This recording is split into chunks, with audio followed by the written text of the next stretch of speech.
is the inbound secret. My name is Bryce, and I'm your host for The Inbound Secret, where we're talking with top performers and health experts and sales badasses alike about their strategies to optimize their well-being and performance. Once again, this is The Inbound Secret, and let's get rocking and rolling. This is the inbound. This is the inbound. This is the inbound. This is the inbound secret.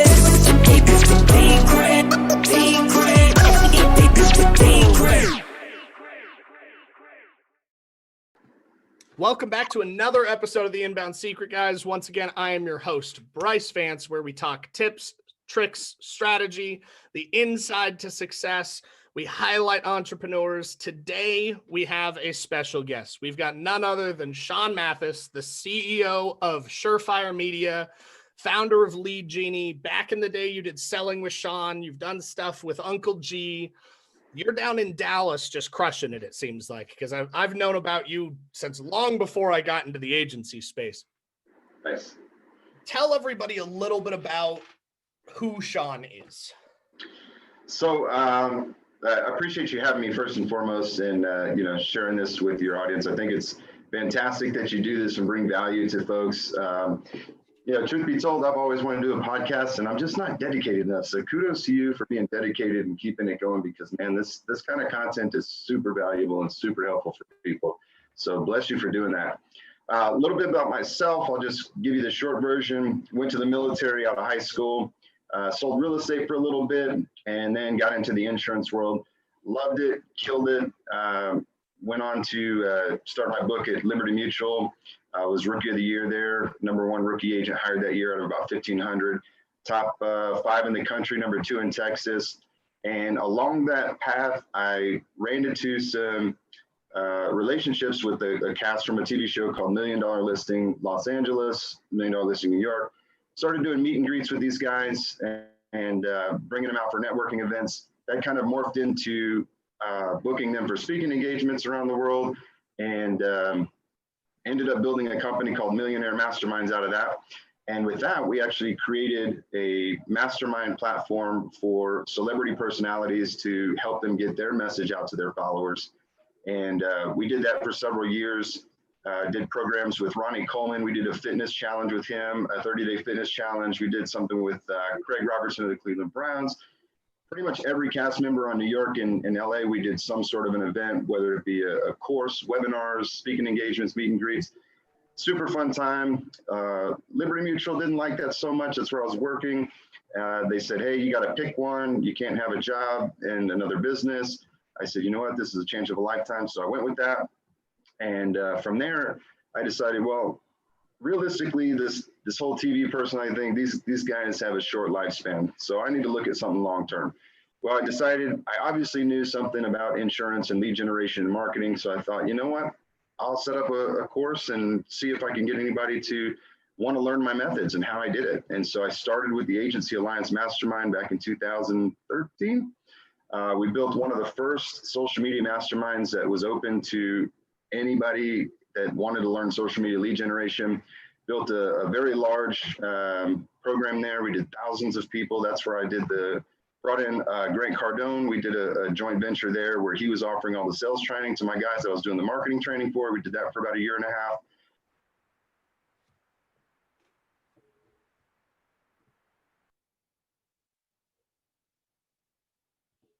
Hey, Sean, I don't know if you can hear me, but it looks like you froze for a second. So we're gonna keep rocking and rolling, but you may have to repeat.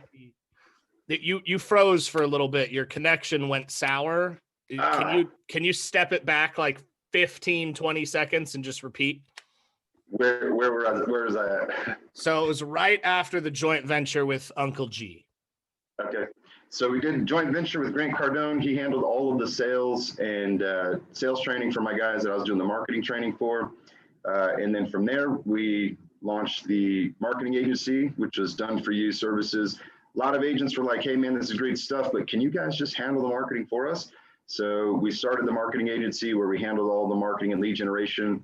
and primarily focused on the insurance world, and slowly kind of expanded our reach into mortgage, real estate, solar, getting into dental. And then the last couple of years, we've really been working on technology with marketing automation softwares, SEO and review, reputation management.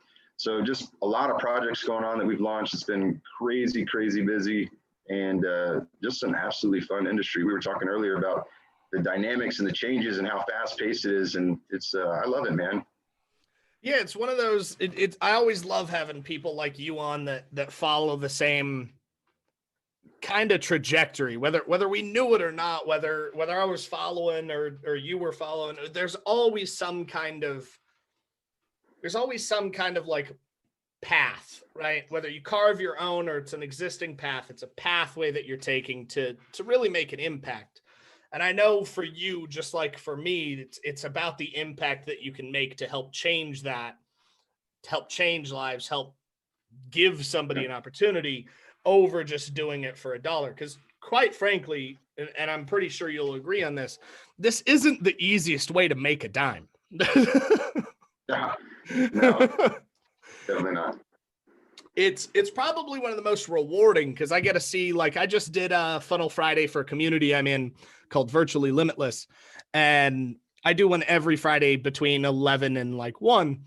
And into that, I got permission from a recent client where from Black Friday to the end of Cyber Monday, it was like a total of $1,000 ad spend. We made them just shy of 40 grand in revenue for their first launch ever. Nice. And so I got permission from them to do a highlight on that. And so I broke that system down as much as I could without like showing proprietary information to the community. And that's the type of reward that we get from this. It's not the easiest thing in the world, No. but it can be simple. So talking about that, I've followed you for quite a while, and we've gotten to know each other off and on over the years, more so recently than ever before. What got you? I want to know, because for me, I got into insurance back in the day, and quite frankly, it was probably a mistake because I had to go through a ton of bullshit through that. Just a ton of fucking FINRA's a bitch. Okay, FINRA's a pain in my ass. But long story short, I got into it because I didn't know what else to do, and I knew that I was tired of having a boss, quote unquote. And insurance gave me an opportunity to somewhat be self-driven, right? Mm-hmm. What got you into insurance before Surefire Media, before Millionaire Mastermind, before the Sean Mathies we know today? What got you into the like stepping stones that got you to where you are now? Yeah, so when I got out of the military, I was actually doing construction with, at the time I was married, my wife at the time, her dad, building new houses in 2005. Real estate was booming. I was busting my tail, man. And I saw these realtors pulling up in nice cars and suits. And I'm like, dude, I'm on the wrong side of this. I want to sell real estate. So I got my real estate license, did that, went gangbusters, because anybody with a pulse and a sign in 2005, 6, and 7 were selling real estate. So I crushed it. Problem was I didn't know how to build a business, right? I was 19 years old, 20 years old. Ended up buying a couple houses, 3 cars, and then 2008 happened. And that's when the guys who actually knew how to run a business stayed around, and the guys like myself became a statistic of that environment. So I talked to the insurance guy that I was sending all my deals to. He's like, man, you'd be perfect at this. Told me how it worked. And I was like, yeah, let's do that. So I went and talked to some recruiters and got into it and loved it. Because at that point, everybody has to have it, right? So now it's just selling me over the next guy, which you can't sell yourself, then you can't sell anything. So got into it, loved it. It was awesome. And once I was working for an agent, then I went to start my book at Liberty. Absolutely was crushing it there. Made my first 6-figure year when I was 26 years old. Just income was exploding. And I thought I bled blue, like I was going to retire there, great benefits. And then I started getting into personal development. And there was a coach, and I always give her credit anytime I get a chance. Her name is Tanya Waring. First coach that I ever hired. She actually wrote the copy for My Pillow, if you've ever heard of it. Yeah. She wrote one of the most successful ad copies, and she's on the infomercial still today, QVC. Her name's Tanya Waring. Hired her as a mentor. And I was unfulfilled because at the time, everything that I had done was money focused. All I wanted to do was make 100,000, made that 100,000, and it hit me like a ton of bricks. Like, now what? I was empty because I had no purpose with that goal. And so she was the first one that opened my eyes to say, you know, you've got to have something deeper than just money. Like, it can't be about money, because what is the money going to do? What are you doing with it? And I hadn't gone that deep. I thought the money was going to solve the problems, right?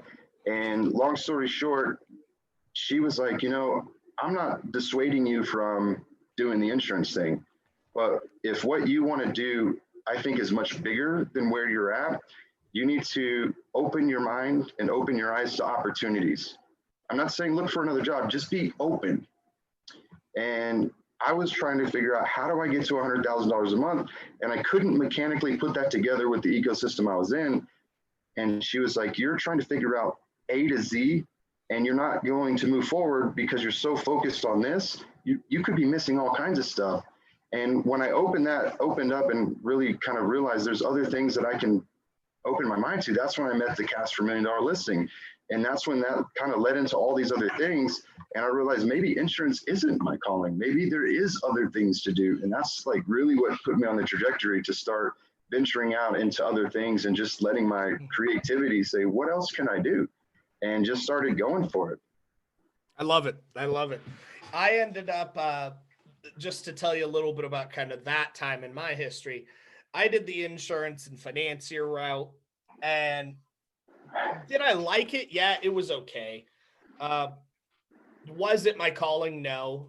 I found that I loved helping people more than I loved the product, the service, the benefits of the product. It was the helping people side of things that I fell in love with. And quite frankly, I wasn't a gigantic fan of the company that I was appointed with, the primary company, because I was it wasn't just closed, and it wasn't like a broker. I was semi-captive is the term they used. Mm-hmm. So I could write outside, but only if they said no, right? Good. And so I was working for this company for a while, and they kept doing dumb fucking shit. Like, right when I came in, they fired 2 entire areas. Right when I was like the only dude walking around my town for a while that sold. Everybody else got fired, and I had 0 fucking training, right? Like, my training came from the 1-800 number you call when you don't know what the fuck's going on, and you're just like, so I need help. Did that, made it work, because it was, I'm either going to sink or swim, right? And much like a lot of the entrepreneurs that are listening to this, much like yourself, like, we're a little stubborn. So it wasn't like, I tried. It was like, nah, this is going to happen. One way or another, this is going to happen. So I made it work. And then they brought in new management and new staff, and they brought in new districts. And then they kept doing dumb shit. And they didn't like the fact that I wasn't a sheep, for the lack of a better term. Like, one of the biggest arguments that I ever had with this company, it went on for like 2 years. It ultimately led to us parting ways. And then a whole bunch of bullshit happened afterwards. They tried to sue me because I threatened to sue them. And then I had passed like 5 investigations with flying colors already. They reopened new investigations. I had to fly over to fucking Maryland and go speak to FINRA. It was a whole shit show. Yeah. Right? Ultimately ended with me pleading, just saying, hey, I don't acknowledge or accept any of your accusations, but all on paper state that I accept one of yours on these conditions. No fee, no regulation. I voluntarily withdraw from the industry. We part ways, right? And so I voluntarily withdrew because I was just tired of the rigmarole. But the argument that ultimately led to that, and tell me how you feel about this, because to me, if you're going to advertise a discount, you need to have the integrity to offer that discount, right? So this particular institution offered a discount they called early shopping. 5% off if you future date any policy change. So you've got 15 to 30 days to change from your old company to your new, and it automatically takes fruition. Future binding. They had the biggest fucking problem with that, because like, I had it, so of course I'm going to offer it to people. And most people were like, yeah, I want it. So like 90% of our book took advantage of that. And then they were like, why are you giving so many people this discount? Like, if you don't want me to have it, take it away. Take the button away if you don't want me to sell it. Because as long as it's there, I'm going to use the thing, right? So we had this whole back and forth. But the thing that I noticed, and I think you noticed going through all of that, you had a much more pleasant experience through insurance than I did. And that kind of led you to teaching insurance agents, right? Did you have the same kind of thing that I had when I fell in love with the helping people, not the product or service? Yeah, I wasn't in love with who can? It's boring, right? Like, I mean, it's not a sexy product. For me, I'll be honest, it wasn't even helping people. I mean, I was in it because I enjoyed I enjoy sales, man. Like, I still get on sales calls today. It's funny when I talk to people, they're like, wait, the guy in the video, like Sean Mathies in the videos? Yeah, it's me, man. People are surprised that I get on the phone and I love making sales calls. I love it. I just love the hunt. I love the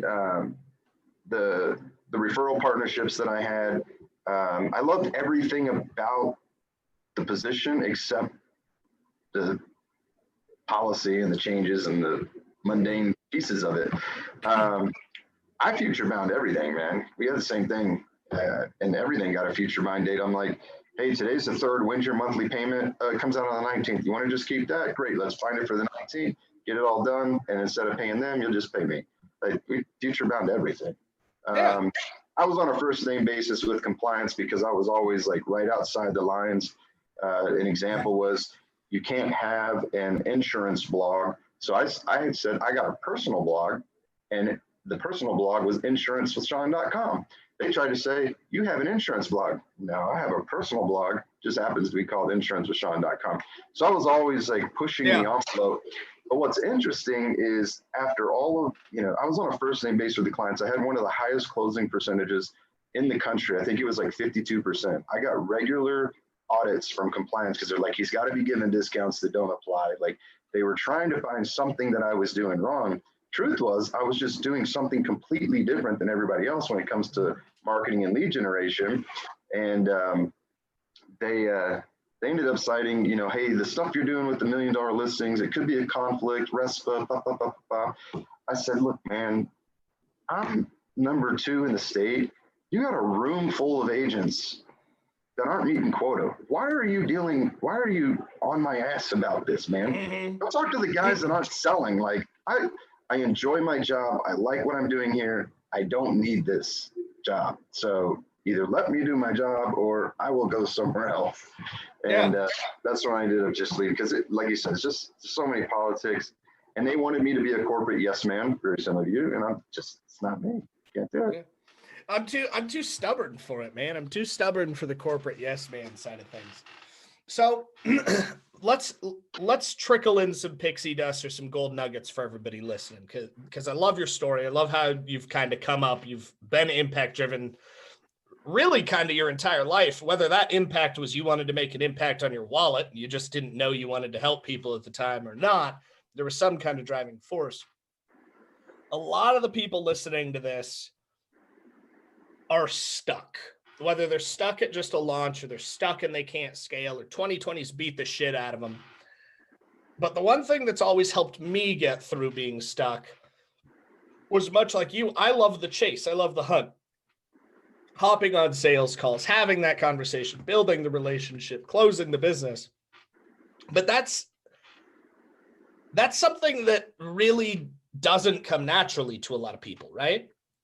So what's some advice that you could give people listening today that's helped you go from where you were to where you're now that they could start doing today, whether it be start having more conversations, start shaking more hands, start advertising more? What's some kind of piece of advice that you would recommend? I'd say the first thing is you've got to kind of step back and be real with yourself. You got to be real about your situation. If you're unhappy with where you're at, you have to be willing to look yourself in the mirror and say, what got me here? What don't I like about this? And what do I really want to change? Because a lot of, we work with hundreds of business owners, talk to hundreds of them every single month, go through a fact finding process. And it amazes me how little business owners actually know about their business. They don't know their numbers. They don't know how much money they're spending, what their ROI is. They don't know where their business is coming from. They're just kind of doing shit with no real plan. Data drives everything. The data will tell the story. Get to know your data. You have to know your data. You have to know how many phone calls. I can tell you right now, my guys that are on the phones, it takes them 13 dials to get a decision maker. They get 4 decision makers, they're going to get 1 appointment. They need 5 appointments set every single day. To count for no shows, they're going to get 3 of those. You do 3 appointments a day, you're going to close 3 deals, a week, right? And it's numbers, and it works. And you got to follow those. There's activities that will get you there. So that means you got to make 130 calls a day to hit those 5 appointments, right? So are you doing the activity? Because all the data is there. Now, a lot of people don't track it. They don't know those numbers. I use tracking systems, so we know those numbers. You have to. But creativity, you got to be willing to get outside the box. I think one of the things that's really helped me is I happen to be creative, and that's not everybody's thing. So if you're not creative and you're not a salesperson, then be willing to invest and find somebody who is, right? You know, I did a deal with Grant Cardone. We did an interview talking about hiring people, and small business owners overwhelmingly fail to delegate, and they fail to hire because they look at employees as expenses. But your employees should be making you money, right? If you're not creative and you're wasting time racking your brain trying to be creative, knowing at the end of the day what you create isn't going to be that great, not only did you waste time, but then you put out a shitty offer, right? Get somebody, outsource it, partner with somebody, figure something out creative to get done what you need to get done. And then I think the biggest thing for me is I burned the ships, man. When I left insurance, I didn't renew my license. When I left real estate, I didn't renew my license. There is no plan B. I'm doing this and we're going to make it work. It's going to work.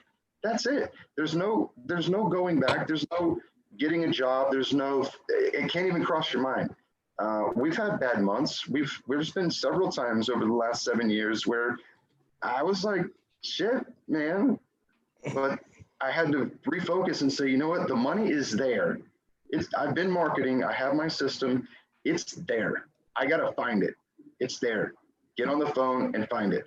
Now, a lot of people don't have a pipeline. They don't do consistent marketing.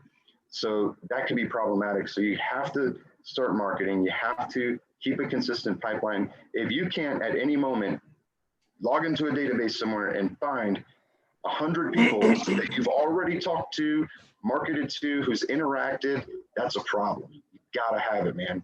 So I think it comes down to consistency, marketing, perseverance, and unwavering commitment to success in what you're doing. So many people, I think, they get ready for that plan B, or they start thinking about things, or they start, let me buy this little product that I can do over here. Maybe this is, and they start taking on these little side jobs. They get sucked into MLM companies or whatever, and they start looking for side income. All of that taking away from what they really need to be focusing on. And I think they lose sight of their dream and they get into this reaction mode. And I think the biggest thing is, and this Grant talks about this in his 10X rule, of what is the end result? Like we're so used to setting incremental goals. Like if you want to make $10 million a year, don't put that on a shelf somewhere and say, in 20 years, I want to make $10 a year. But realistically, this year, I'm okay with 250, and then next year to 300.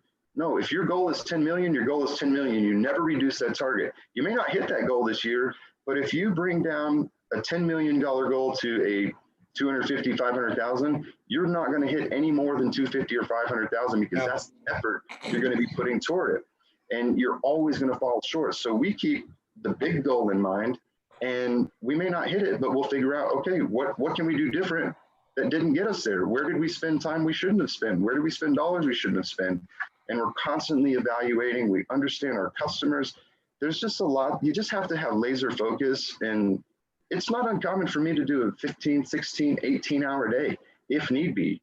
And I think I'm just, I'm not afraid to put in the work because I know what I want to do. And I know that there is no going back. You'll never see me work for somebody. It's not going to happen. So it has to work. We'll find a way. Yeah, I mean, first off, yeah, 100% agree. But I think that's one of the qualities that I had a guest on yesterday. His show comes up in a couple days. He was a great dude, Steve Sims. I don't know if you're familiar with him, but me and him talked about his topic. One of the things that he pushes for in his coaching is go for stupid.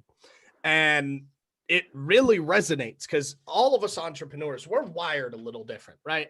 Like you see your normal employee, and we need employees, don't get me wrong, but they clock out at 5, whether the job's done or not. Yep. If I'm not done, or if I think I can make a bigger impact or help somebody else, or I need content, like I've got 20 videos on this laptop to my right that I've got to shoot and edit because I've got some shit that needs to be done by Christmas. I'm probably going to have a few long days. Is it the first time that's happened? No. Is it the last time that's going to happen? No. Am I going to do it? 100%. Because I don't clock out at 5 just because the day's over. Hell, realistically, I mean, I don't really even keep days anymore. Half the time, I don't know what day it is. So, but the go for stupid methodology that Steve ran through with me, I kind of fell in love with. And tell me what you think about it. It goes along with keep your big goal in mind, right? It's the thought process of go for something so ridiculous that you have to change as a person to be the person that hits that goal. And you're going to consistently do the effort. Gary Vaynerchuk posted up, I don't know, a couple weeks ago on his personal IG. And I still to this day love this post. He's posted it a few times, but it says, take your 10-year plan and figure out how to do it in a year. Yeah. You'll fail, but you'll be a hell of a lot farther down the road than if you thought you had 10 years. Yeah, 100%.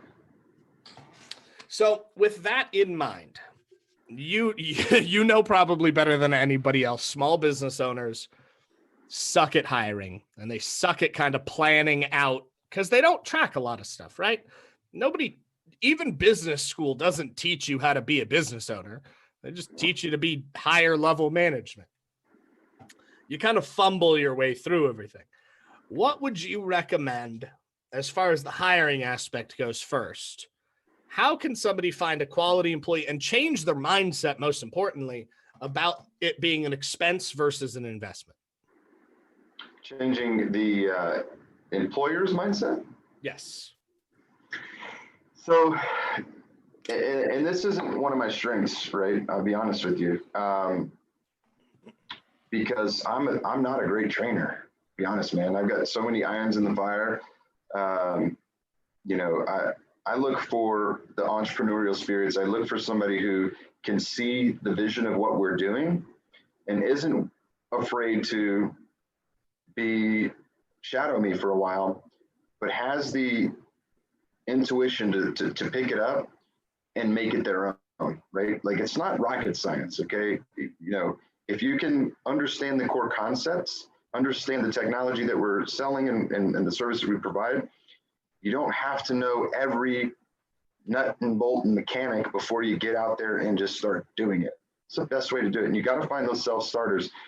For me, I think it's finding the entrepreneurial spirited person in regards to sales, right? Yeah. I think that's probably one of the most difficult things is to find a salesperson. The number one turnoff is somebody who says, what's my base pay, right? Because that tells me that you're scared, right? You obviously, I would never take a base pay. I would take higher commission over a base pay any day of the week because I know I'm going to go out there and absolutely crush it. You don't count my commissions. And my goal is to make it hurt when you write my commission check, right? And I want my sales guys to make it hurt. Like I want to write a check that I'm like, damn, that's a big check. But you have to be passionate. You have to understand and be able to have a vision, especially as a small company, because you don't have the security that say an IBM or a Microsoft can offer a sales rep. So naturally, you're not going to get top talent degree people that come into your 1, 2, 3, 4-man operation because they're going to say, man, do I really have the potential to make what I want to make? Because any quality salesperson is going to want to make money. And you've got to be able to show them that not only is the potential here, but I'm going to provide you all of the opportunity you need to make as much as you want. And it's going to be there. A lot of times business owners are scared because they don't have the marketing in place and they don't have the leads. I can't tell you how many business owners I've talked to who said, I need more leads, but I don't have enough salespeople to handle what we have, but I can't afford to hire a salesperson because we don't have any leads to give them.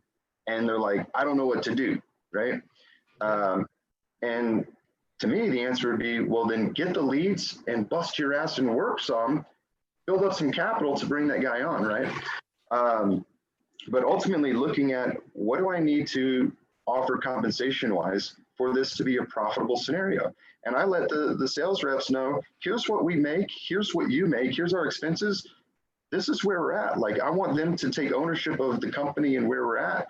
And so I'm an open book with everything, so that I want them to be part of getting this to something bigger. You're part of something bigger than just you selling and peddling products.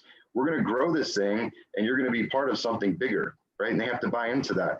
But I think a lot of business owners have been kicked in the nuts so many times, they have lost that excitement and they don't have that passion to sell that opportunity because they're themselves are beaten up and like, oh man, I really don't know. I hope this works, right? So it comes down to lack of confidence. I think a lot of guys need to really get back into some personal development. They're afraid to admit that I might need to find this fire again. I might need to reignite myself. I can't tell you how many agents, in fact, it's in the first chapter of this insurance marketing blueprint, or maybe it's chapter 5, but it's, what did you get into the business for? Like, how many people have lost sight why they even started? 3, 4, 5 years, they're just going through the motions trying to make ends meet, and they've forgotten, what did you even get started for? What was the end result? Because like I said, they shelved that big goal and now they're just in the day-to-day grind and they lose passion, they get burnt out because they've forgotten that bigger ticket that they're after. Yeah. So one thing that you've been exceptional at over the years, or at least publicly facing, it appears that way. I don't know the insides of your business, but you're here on the podcast because you're doing big things, helping people anyways. You've launched a multitude of offers. Throughout the years, it seems like you've got an offer for basically every scenario to help your ideal client. And I love the fact that you've got that niche down. Offers and constructing them for a lot of people are difficult. It's one of the biggest things we get asked to help with here at Funnel Driven is constructing an offer that converts. For those listening, those watching that are trying to figure out how 2020 is going to transfer to 2021, how restrictions are going to keep things maybe locked down, maybe not locked down, how their offer has to evolve. What's one thing that you can recommend to everybody when constructing an offer, how to build it around something where you have that flow, that, for the lack of a better term, that kind of guaranteed success, that it's gonna work because you've put in everything that needs to be there. What are the steps that you take when you're building a new offer to make sure the success is there? So I don't put anything out until I've actually tested and proven it, right? I don't sell ideas. I don't sell puff and smoke. I don't sell dreams. I'm not a motivational rah, like I'm not a Grant Cardone that's going to excite you or get you like, you're not going to get out of one of my trainings and be like, yes, I'm a tactical, strategic guy, very logical, data driven. It may not be very exciting, but you're going to understand the mechanics and you're going to be able to follow and I'm going to give you a proven path. And the reason I can give you a proven path is because I've already proven it. I take the time first to do the testing, to do the split testing, to run the variations, to find the best converting offer, ad copy, landing pages. I split test. And once I have it dialed in, now I know it works, right? So I can come in with that confidence and say, this is going to work. The only reason it wouldn't is if you don't follow the instructions. And understand, most people won't follow the instructions. They're not going to do the work. But if you have done it and you know it works, then you'll have that confidence in being able to offer that. Now, I don't offer guarantees because the only guarantee that I can make is that I did it and I know it works. I can't guarantee that you're going to do it and you're going to do it the way that I told you to do it. And I lost faith in people doing that. I used to do guarantees early on in my career when I needed it. I used to say, look, I guarantee you that if you follow the steps here and you can show me it does not work, I will refund you your money. And I've never had anybody show me I did X, Y, and Z, and I got a different result than you did. I mean, because it's literally, it'll work. It's done it, right? So I prove concept before I ever bring it to market. And that way I can come to the market with social proof. I think a lot of times people come with offers premature and they have an idea or they think it might work or they're working on it. And so they don't have any social proof in that offer. They don't have any case studies. They don't have any, here's what this guy did, this guy did, this guy did. So I'll beta test. Anytime I launch, I'll do a group of 5 or 10 people and I can come to the table with already having testimonials, case studies, proven results. And that really helps, man, to not have that in a page or in an offer. It really makes, the people are starving for certainty, and there's so many, smoke and mirrors, BS offers that offer nothing but fluff, and people are really skeptical of that. So the more certainty you can sell with your offer, the better you're going to do. Oh, 100%. It's one of those things. I developed a sales system that we call Thrive Selling, that's specifically about how to utilize omnipresent ecosystems and then convert the opportunities that they bring to ranting and raving fans. And in that, we talk about triggers. And a lot of the triggers these days are based on like either socioeconomic, or it's a past trauma, or it's a like scenario where somebody saw X, they tried to do X, they got burned.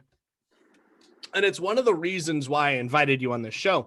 You've been doing these types of offers and services for years now, but not once anywhere on the internet. And I've scoured trying to see if I could find anything.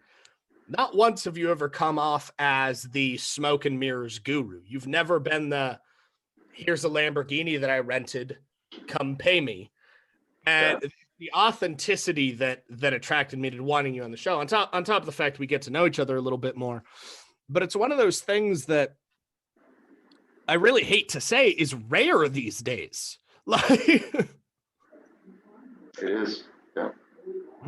So as far as, let's wrap up, because I know you've got a busy schedule and I've got to get running too. But before we get to how people can find you, what they can learn from you, how they can connect with you, I'm going to leave this open for you. You can talk about anything you want to talk about for the next few minutes, but I want it to be in regards to something that the people can do that they can see a direct result from, data-driven result over the next few days or weeks.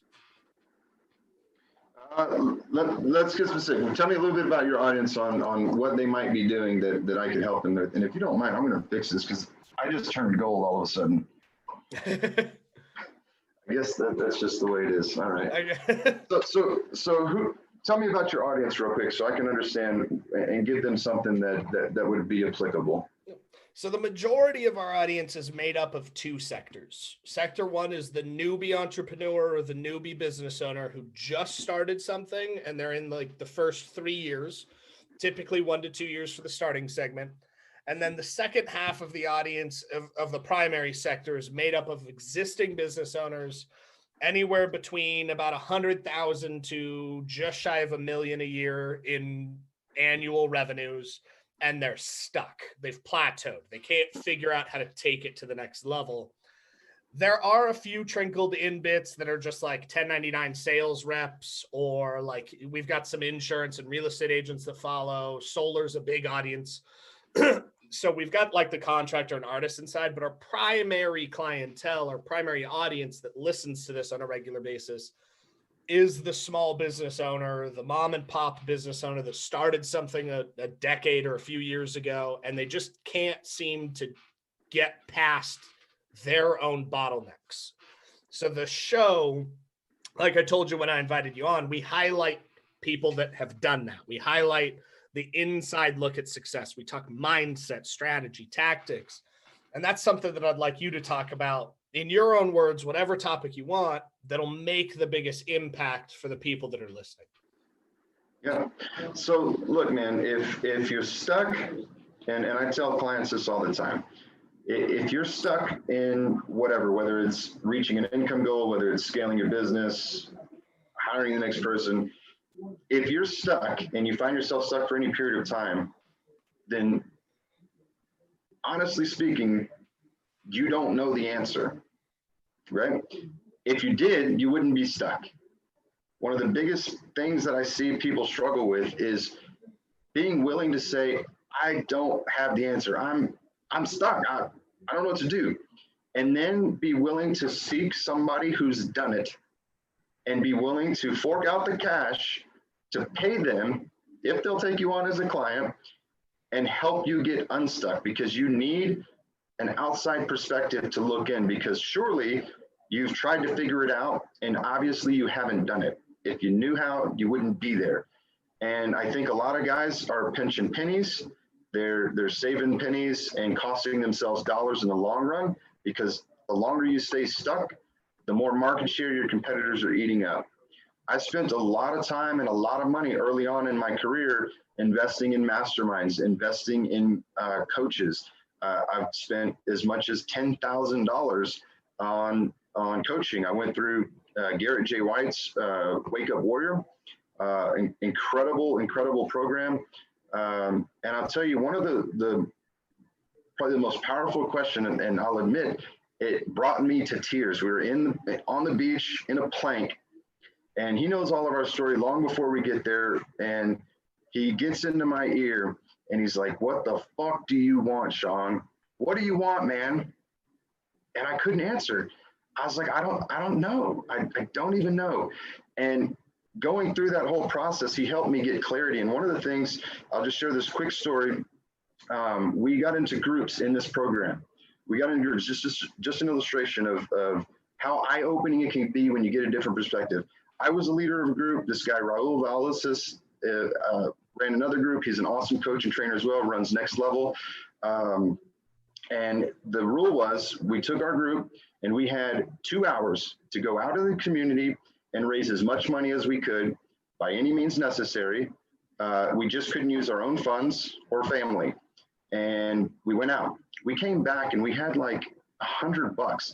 We were literally begging people to donate money. We were going to give it to a fundraiser, going business to business. And we came back and Garrett looked at us and he said, "Combined, you guys brought less than $300. Every single one of you makes 6 or 7 figures a year. Own your companies. And in 3 hours, you couldn't come back with even $500. The only rule was you can't use your own money. None of you thought to reach out to a friend that you know has money and say, dude, give me $500. I'm going to give it to charity." And it just like really hit me of like, how much more difficult did we make? We're sitting here begging for change, and we've all got networks that are 7 figures, multi-7 figures, and all it would have taken was a text message and say, "Hey, we're in this thing, I'll pay you back, whatever." And nobody thought to do that. And it just made me think about how many things am I really complicating in my own business, in my own world, trying to find some magic way to do this when at the end of the day, the answer is probably right in front of you. And you're looking for you're making it so difficult that you can't even see what's right in front of you. And I tell my sales guys all the time when they're in a slump, the money is there. Step back, retrace your steps, and figure out where it's at. Slow down, quit confusing yourself, quit complicating the matter, and find the money, find the offer. Go get somebody to look at your business with you and let them help you find it. And I think a lot of times they're just too afraid to invest some money, because I don't do it as much anymore because I've spent hundreds of thousands of dollars in personal development. But it's those types of trainings, working with Grant, working with Jared, working with Christopher John Stubbs, Russell Brunson, Frank Kern. I mean, the biggest names that I could find, I wanted to learn from them. And I could then take that and reshape it and make it my own. But you're working from a limited space of knowledge that you have, and you have to go get more knowledge. And you can't be afraid to go do that. Oh, I think that's probably the best way to wrap up. Is personal development's been huge for me. I've done the same thing. Kern, at one point, Ryan, we've done Marshall Silver. I've done some Tony Robbins stuff. And it's one of those things that I wish more people would be willing to do up front, is invest in themselves. Because it's not something, when you do personal development, when you hire a coach, a mentor, it's not something that necessarily will directly impact your pocketbook today, but it'll help you become that person that you need to be to make that 10 million that you want to make over the next few years and get yourself unstuck. Dude, I'll just tell you one more story. We had this, I did this mastermind. I can't even remember who it was. I wish I couldn't give them the credit. Week one, it was $5,000 to do this thing. Week one, we went through the training, and then they offered a one-on-one. I laid out my business because I was like, I need to get to the next level. And I laid out my pricing model. And they asked a few questions about, what are you bringing? What are they getting for this? And I told them, teaching them how to generate leads. This is what they're probably making on average. He was like, dude, you are priced all wrong. You need to raise your price. What you're doing right now, all day long, people will pay $2,500. At the time, I was charging $1,500. That one 30-minute call, I didn't even go to the rest of the program. I was like, right. And so I restructured the sales pitch based on, let me show you how much you're going to make, what the average agents working with me are making as a result of this 8 weeks. Is that not worth it? If I can help you make an extra $2,500 to $5,000 a month, you're going to be here for 10 years. That's $500,000. This is $2,500. And that one small shift in how I present the product and the sales process changed everything. I literally doubled my income from that one little nugget. And you never know what you're going to get out of that interaction, but it just takes one small adjustment and it can take things to the next level. 100%. So with that on mind, where can everybody find you? Where can they connect with you? Where can they take a look at your current offers if they want to hire you, whether it be as a coach or maybe they want a copy of the blueprint? Tell us about where can we go? Everywhere. On Facebook, you can find me, Sean J. Mathies. Now, my dad's name is Sean Mathies, so make sure you find mine, Sean J. Mathies, and it's SEAM. Hit me on my personal profile. Follow me. I'll follow you back. My business page is Sean Mathies Official. We've got so many websites, man. It just depends on what you're looking for. You can go to SeanMathies.com. You'll find some links there. But man, I just appreciate you having me here, and I would love to have you on my show. It's not as consistent as yours, but we do have some heavy players on there. Love what you're doing, man. I really appreciate your time. Your audience is amazing. And just hit me on Facebook, man. I appreciate you being on, man. I'll shoot you a link here real quick. Let's find out when we can make that happen. I'd love to be on, drop some value, talk about intent and affinity and neuroscience, and see if we can't help some people out. Nice, man. Awesome, brother. Well, Appreciate everybody, make sure you go reach out, SeanMathies.com, Sean J. Mathies on pretty much all social media. Go check it out. And then if you hit him up, I'm sure he'll send you the information on how to grab a blueprint or any information, any help that you're looking for. Once again, Sean, thank you for being on. This was another episode of The Inbound Secret. Boom. This is the Inbound Secret. My name is Bryce, and I'm your host for The Inbound Secret, where we're talking with top performers and health experts and sales badasses alike about their strategies to optimize their well-being and performance. Once again, this is The Inbound Secret, and let's get rocking and rolling. This is the Inbound